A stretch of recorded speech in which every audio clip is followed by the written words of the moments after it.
Imagine, it's 1963, the era of V8s, muscle cars, and loud roars. And suddenly, this appears on your quiet suburban street.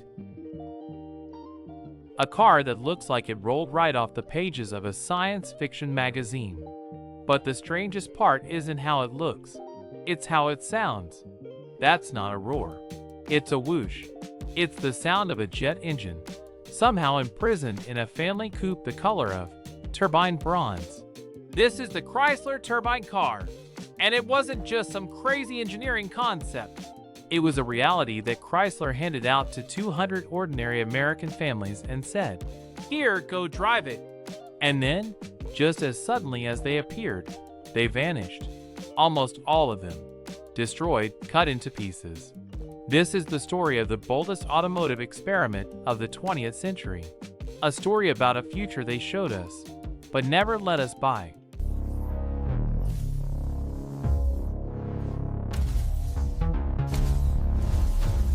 To understand where this car came from, you have to understand the 50s. It was an era of boundless optimism. We had tamed the atom. We were going to the moon. The jet age was in full swing. Aviation was being revolutionized.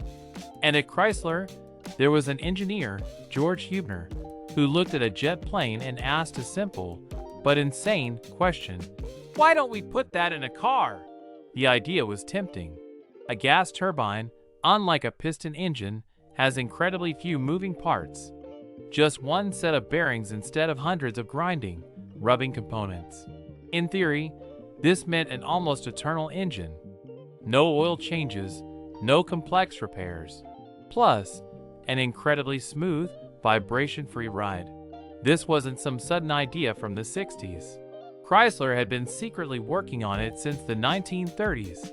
And in 1954, they installed their first working turbine engine into a completely ordinary Plymouth. They even drove it on a legendary cross-country run, proving it worked. But there was one problem. Actually, two. First, the fuel economy was horrendous. Second, the exhaust was so hot, over 1,200 degrees Fahrenheit, it could literally melt the asphalt and the bumper of the car behind it. The future was hot, way too hot. By 1963, Chrysler seemed to have solved the impossible. They introduced their fourth-generation engine, the A831, and it was brilliant. Here's how it worked, in simple terms. Forget pistons. You have two main parts, a gas generator and a power turbine. Air is sucked in, compressed, mixed with fuel, and ignited continuously. This creates a blast of hot gas that spins the first turbine. That turbine, in turn, spins the compressor and all the accessories. But the gas is still scorching hot. And this is where the magic begins. This blast of gas speeds onward and hits a second, separate turbine, the power turbine. It has no mechanical connection to the first one and spins freely. This is what actually turns the wheels through a reduction gear. But what about that hellish exhaust temperature? Chrysler's engineers invented this.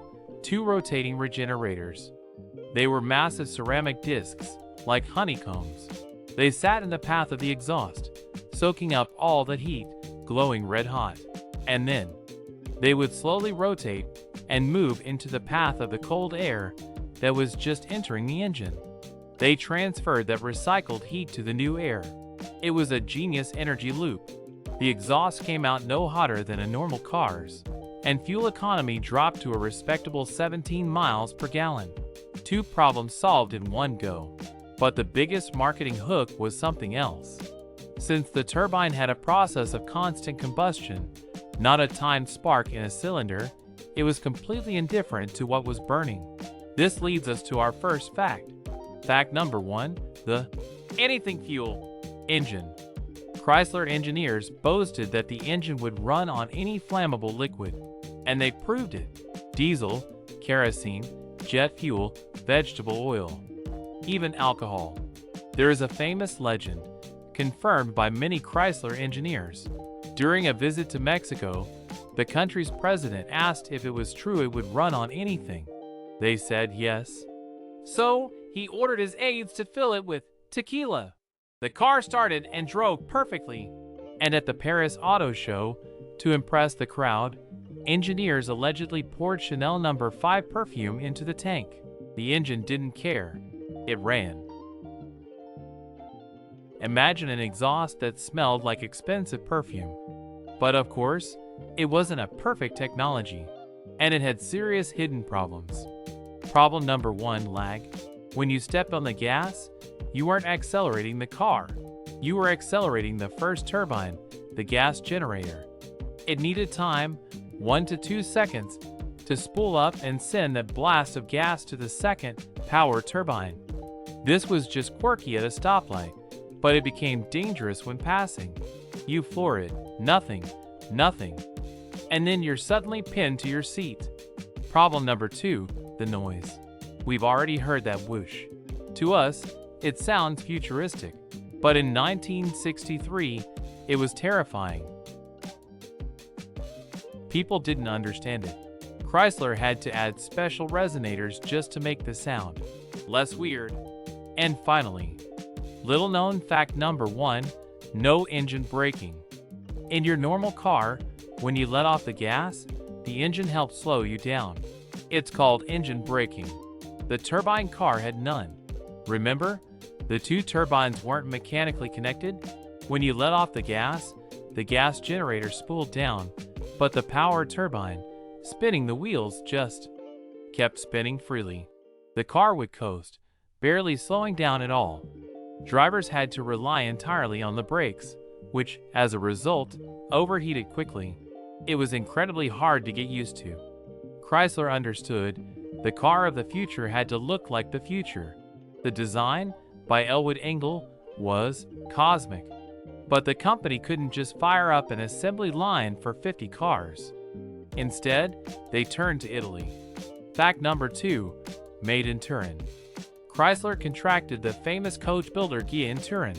The engines and chassis were built in Detroit and then shipped to Italy. There, craftsmen hand-built and fitted every single body. Each of the 55 cars made, 5 prototypes and 50 for the public, was, essentially, a bespoke, hand-built exclusive. Every single one was painted the exact same color. Turbine bronze. The cost to produce each car was rumored to be $20,000 in 1963. That was the price of 10 normal cars. The interior was no less futuristic. A bronze center console ran the entire length of the cabin. But the most interesting part was the dashboard. Little known fact number 2, an airplane's dashboard. The car had no tachometer in the traditional sense. Since the engine idled at 18,000 revolutions per minute, a needle would have been useless. Instead, the main gauge was a pyrometer, an indicator for the turbine inlet temperature. This was the only metric that truly mattered. You couldn't just start the car and go. You had to turn the key to start, wait for the turbine to heat up, and the pyrometer to show it was operational, around 1,700 degrees Fahrenheit, and only then could you shift into gear. And this is where the most fascinating part of the experiment begins. Chrysler did something no one else ever dared. Instead of just giving rides to journalists, they gave 50 of these priceless prototypes to ordinary people. From 1963 to 1966, 203 families across America were given a turbine car to use, free of charge, for 3 months. The only condition was to keep a detailed logbook. The feedback was incredible. People were amazed by the smoothness of the ride. They loved not having to change the oil. Drivers in cold states reported the car started instantly even in the most brutal frosts, when normal cars failed. And the heater provided hot air in seconds, since it drew warmth directly from the turbine. But everyone, absolutely everyone, complained about the throttle lag. And one more little detail. Little known fact number 3, the high idle. Even at a complete stop, the turbine idled between 18,000 and 22,000 revolutions per minute. This created a problem. The car always wanted to creep forward, even in Neutral. The residual thrust was so strong that you had to stand on the brake pedal with all your might at stoplights. And in city traffic, where the engine spent most of its time in this inefficient idle mode, fuel consumption skyrocketed to a catastrophic 6 or 7 miles per gallon. The experiment lasted 2 years. The cars drove a combined total of over 1 million miles. Chrysler gathered priceless data. The public was enthralled. Newspapers wrote about the car of the future, and everyone waited for them to go on sale. Instead, in 1966, Chrysler suddenly recalled all 46 cars remaining in the public program. They were herded into a scrapyard in Detroit and destroyed, methodically, barbarically. They were chopped with axes, cut with torches, and crushed by a press. It was an order. Of the 55 cars built, 46 were turned into scrap metal. Why? Why would a company that spent 20 years and millions of dollars on its greatest project suddenly destroy it with its own hands? This is the central mystery of the Chrysler turbine car. There are 3 official reasons, and one, much more interesting, conspiracy theory. Official reason number 1, money. These weren't production cars. They were hand-built, experimental prototypes from Italy. When their temporary import bonds expired, Chrysler would have owed massive import duties on every single car. The company calculated that it was cheaper to simply destroy them than to pay taxes on 46 priceless, but unsellable, prototypes. Official reason number 2, technology. The experiment proved it. The public was not ready for throttle lag. It was a fundamental problem. Furthermore, the engine, while simple on paper, was made of expensive, exotic alloys capable of handling the insane temperatures. Mass production would have been astronomically expensive. Official reason number 3, emissions. And this is the most interesting, little-known fact. Little-known fact number 4, the clean engine that was actually dirty. On paper, the turbine was incredibly clean. It produced almost no carbon monoxide, CO, or unburned hydrocarbons, the main environmental enemies of the 60s. But, because of the incredibly high combustion temperatures, over 2,000 degrees Fahrenheit, the turbine produced massive quantities of another pollutant, nitrogen oxides, NOx. This is the stuff that causes acid rain and smog. Right in the mid-60s, the US government was drafting the first Clean Air Acts. Chrysler's engineers looked at the new NOx standards and realized they could never, ever meet them. Paradoxically, the clean engine of the future was dirtier than the dirty V8S. But then, there is the conspiracy theory, a much more compelling one. Imagine a car that can run on anything: peanut oil, diesel, kerosene, tequila, any flammable liquid except, essentially, high-octane gasoline. Why would you buy expensive gasoline at the pump if you could just fill up with cheap furnace oil?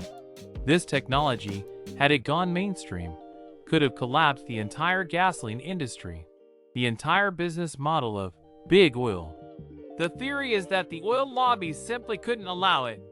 They put pressure on the government, and the government on Chrysler, which was heavily dependent on state military contracts.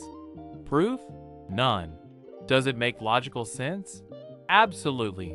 Perhaps the official reasons were just a convenient cover story. Chrysler got its priceless PR and then quietly buried a project that was too dangerous for the industry. We will never know the truth. 46 cars were destroyed, but not 55. Chrysler saved 9 cars. 5 they kept for themselves. They are in museums today, and 4 ended up in the hands of private collectors, like Jay Leno. He is one of the only people on the planet who can still start one up. And thanks to him and the museum exhibits, we can still see and hear this legend. Ironically, Leno usually fuels his run on anything car with regular diesel, because, as he says, it's just the easiest and cheapest. But did the technology die? No.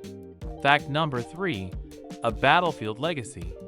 When Chrysler shut down the program, it sold its turbine division. Many of its engineers went to work on military projects. And if you hear an American M1 Abrams tank today, you'll recognize the sound. It runs on a Honeywell AGT 1500 gas turbine engine. Many of the technologies, including the use of regenerators and special bearings, were direct descendants of the Chrysler car program. The legacy of the car of the future lives on the battlefield. The Chrysler turbine car wasn't just a car. It was a ticket to a future that we were shown, but never sold. It was too complex, too expensive, too weird. Or maybe it was just too good of an idea to be allowed to exist in a world that runs on gasoline. The program cost millions, but for Chrysler, it was the most successful failure in history. 60 years later, we are still talking about it. It was a dream of the future that whooshed like a jet, could run on tequila, and looked like nothing else on Earth.